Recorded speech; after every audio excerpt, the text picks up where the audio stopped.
Assalamualaikum warahmatullahi wabarakatuh. Kami dari kelompok 8 akan mempresentasikan konsep dasar keuangan besar. Sebelumnya kami akan perkembangan terlebih dahulu. Nama saya Dinaylah Mawati, NIM 0006. Saya wawancara dengan akhiran NIM 24. Saya Sardi Armelia Jani dengan akhiran NIM 86. Apa itu keuangan daerah? Keuangan daerah merupakan semua hak dan kewajiban daerah yang dapat dinilai dengan uang serta segala sesuatu yang berkaitan dengan pengelolaan keuangan daerah. Nah, tujuan dari keuangan daerah yakni meningkatkan kesejahteraan masyarakat, menyediakan pelayanan publik, dan mendukung pembangunan daerah. Prinsip pengelolaan keuangan daerah sendiri ada 6. Yang pertama yakni transparansi, yaitu harus terbuka dengan masyarakat. Yang kedua, akuntabilitas, yaitu penggunaan dananya harus dipertanggungjawabkan. Yang ketiga, harus memenuhi prinsip 3E atau value for money. Jadi, anggaran itu harus mencapai tujuan dengan biaya minimal tanpa mengurangi kualitas.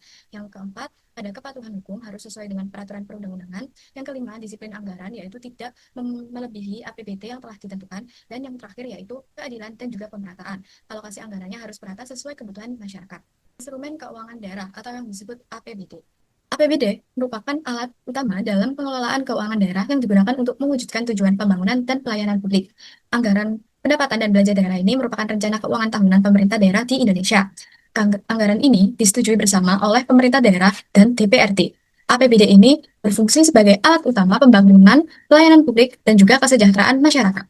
APBD sendiri merupakan bentuk nyata dari anggaran sektor publik di level daerah. Fungsinya yaitu ada tiga sebagai alokasi untuk dana pembangunan, distribusi sebagai pemerataan kesejahteraan masyarakat, dan yang terakhir stabilisasi untuk menjaga stabilitas ekonomi daerah. Terus perencanaan daerah. Siklus perencanaan daerah ini ada 6. Yang pertama melalui perencanaan anggaran.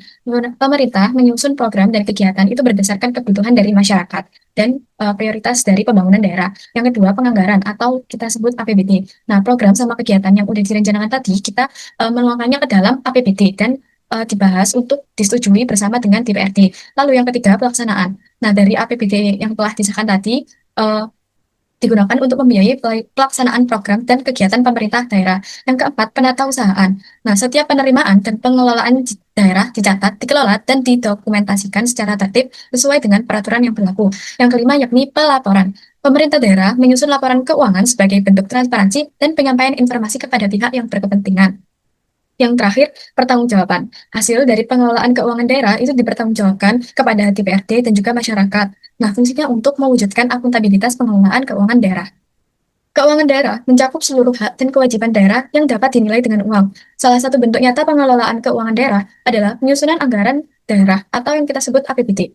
Nah, yang menjadi instrumen utama untuk mewujudkan tujuan, yakni adalah tujuan pelayanan publik. Studi kasus yang kelompok kami bahas di sini yakni mengenai revitalisasi alun-alun Sidoarjo.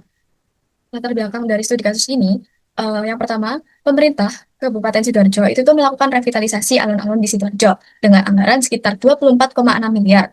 Revitalisasi ini mencakup pembangunan taman bermain dan edukasi anak. Selain itu, terdapat taman lansia, ruang komunitas dan seni, renovasi paseban, dan juga perbaikan fasilitas pendukungnya. Nah, permasalahan dari proyek revitalisasi alun-alun Sidoarjo, yakni yang pertama besarnya anggaran proyek. Nah, nilai proyek itu mencapai 24,6 miliar yang bersumber dari APBD. Nah, besarnya dana publik yang digunakan itu menimbulkan ekspektasi tinggi dari masyarakat terhadap hasil dari revitalisasi. Yang kedua, keraguan terhadap value for money. Jadi, sebagian masyarakat itu menilai kalau misalnya perubahan fisik yang terlihat itu tidak sesuai atau tidak mencerminkan dengan besarnya biaya yang telah dikeluarkan tadi, sehingga muncul pertanyaan-pertanyaan mengenai aspek ekonomis dan efisiensi proyek. Lalu yang ketiga, terkait keterlambatan pengerjaan. Proyek itu sempat mengalami kekurangan progres dan akhirnya mengalami keterlambatan penyelesaian sehingga kontraktor itu dikenakan denda. Saya mengatasi permasalahan dari revitalisasi alun-alun menurut kelompok kami yakni dengan cara melakukan evaluasi penggunaan anggaran proyek, memperkuat pengawasan selama pelaksanaan proyek, meningkatkan transparansi informasi anggaran kepada masyarakat, dan juga memastikan bahwa proyek itu selesai sesuai kebutuhan dan juga spesifikasi dari masyarakat.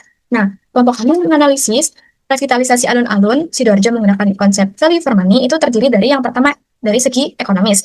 Nah, menurut kelompok kami itu menilai bahwa penggunaan anggaran sebesar 24,6 miliar itu masih menimbulkan pertanyaan, apakah dana yang digunakan itu sudah memberikan manfaat yang optimal bagi masyarakat.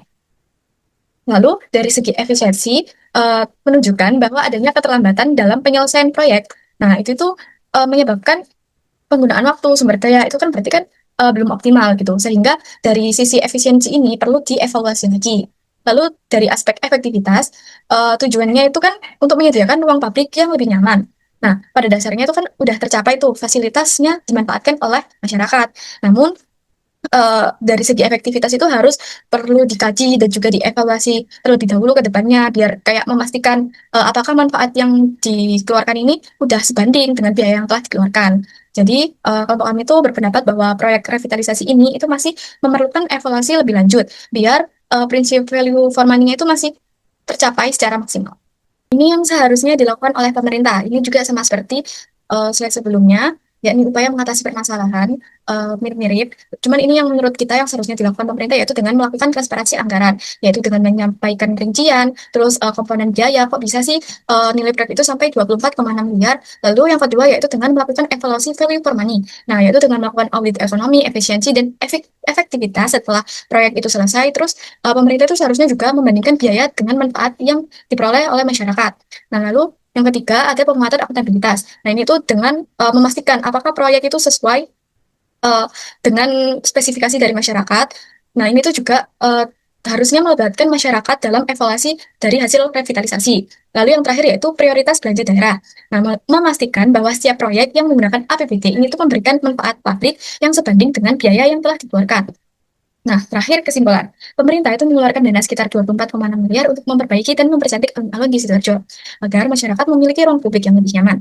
Namun, proyek mengalami keterlambatan sehingga hasilnya bisa dinikmati sesuai rencana. Nah, ini menunjukkan bahwa selain membutuhkan dana yang besar, proyek itu juga harus membutuhkan pengawasan dan juga pengelolaan yang baik supaya hasilnya itu tepat waktu dan memberikan manfaat yang maksimal bagi masyarakat. Sekian atas informasi dari kelompok ini. Sekitar